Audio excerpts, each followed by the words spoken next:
Welcome back to the channel, everybody. Today I'm doing a review of Infiltrators by Pandasaurus Games.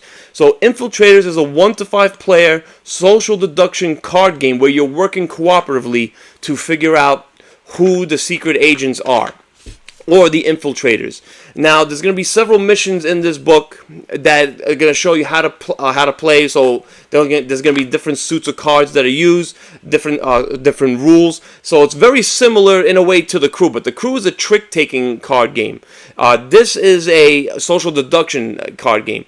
Does the Crew have competition? Well, let me show you how to play, and then I'm going to let you know if this is better than the Crew. Okay, so very briefly, I'm going to show you how this game is going to be played.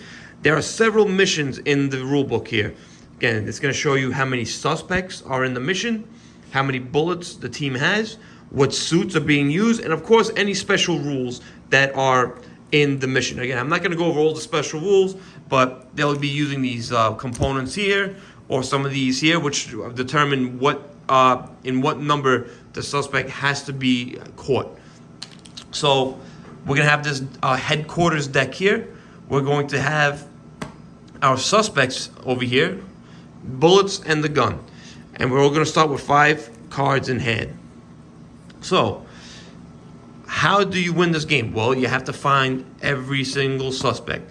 How do you lose it? If this headquarters deck runs out, if you have less bullets than there are suspects.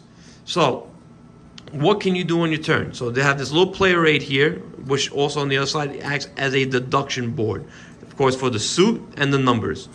So the way you figure out what a suspect is one player gets to nab a suspect. You can have as many suspects as you want, and only you can see what the suspect is. So it's, for example, this is a 14 of green. So I'm just going to say the color of the suit.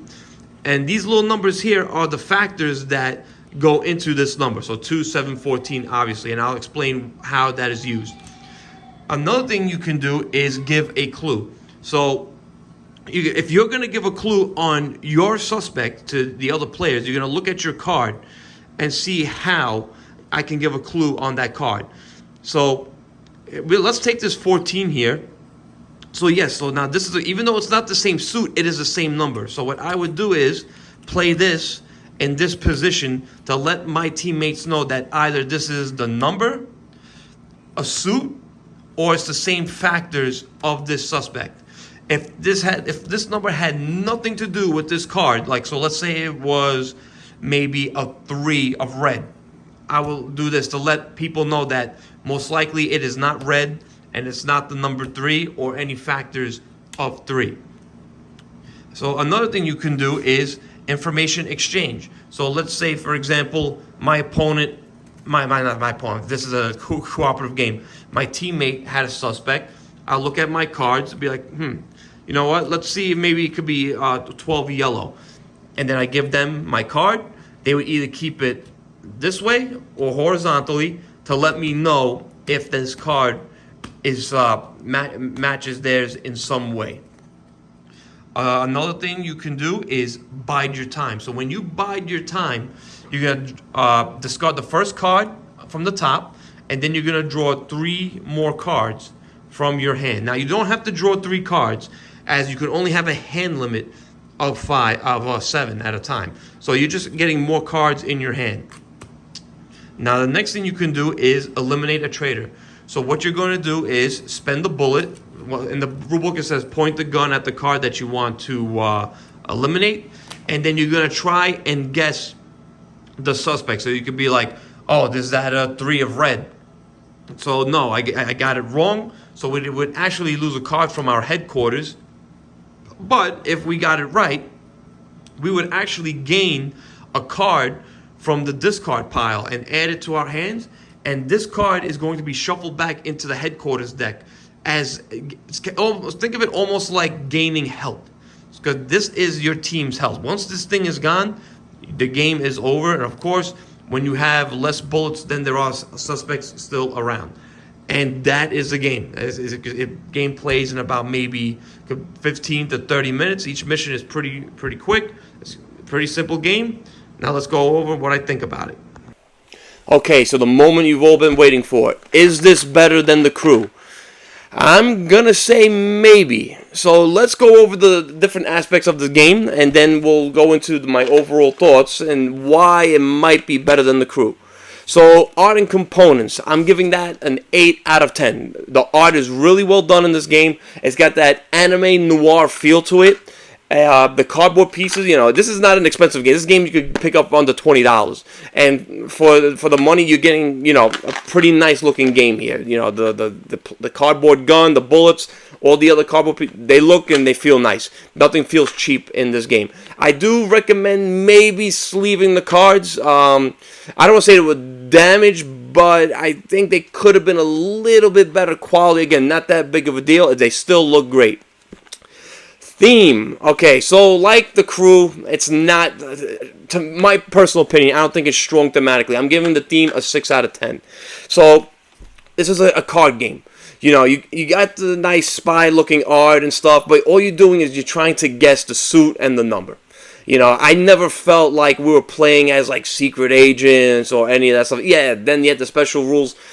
It didn't really come out. Where it really comes out is in the art, which I say I really, really liked, but it never, the theme just never felt really strong in this game. And the same goes for the crew. It's got that space theme, it had that underwater theme, but again, it really didn't come out. It was just a trick-taking game, and that's it.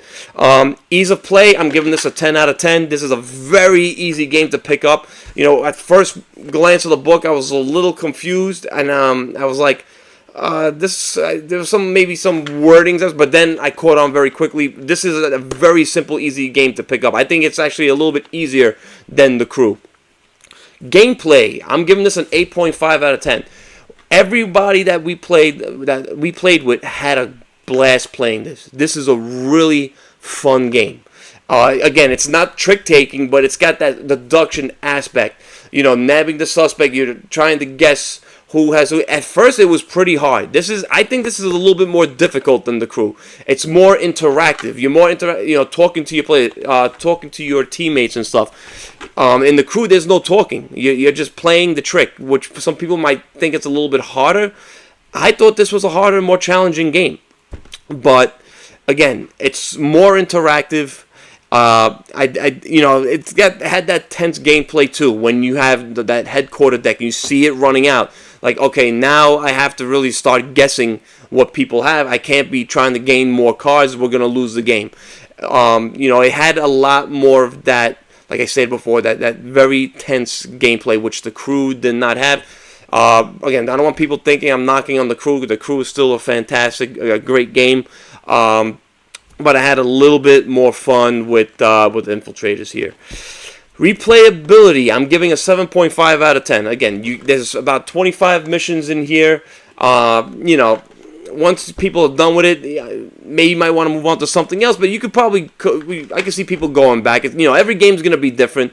The suspects are always going to be different. Obviously, as you shuffle the cards, there's going to be different suspects that come out. So overall, Infiltrators is getting an 8 out of 10 for me. It's pretty much the same score that I gave the crew. It's a really great game. It's not expensive. You can pick this up for under $20. It's a great family game. Like I said, the replayability, it's there. You're not spending a lot of money in games. This is pretty much a $15 game that you could. I'm sure people will be bringing to the table a lot to game nights. Great filler game. It does play quick. You could play each mission about 15 minutes, sometimes 30 minutes, depending on the type of mission that it is.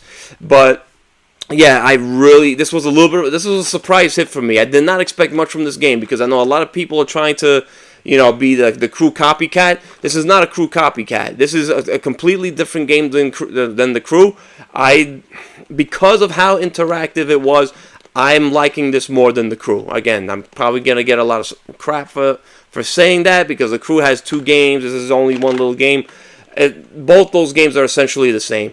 But Infiltrators is a breath of fresh air that I think a lot of people are going to enjoy, and one that I highly, highly recommend you pick up.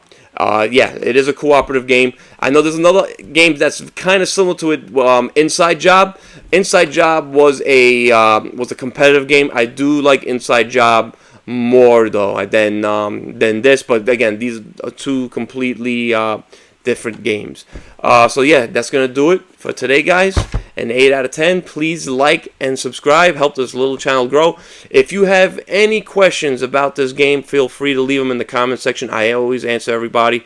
But yeah, I hope you guys enjoyed the video. Until next time, just keep on playing.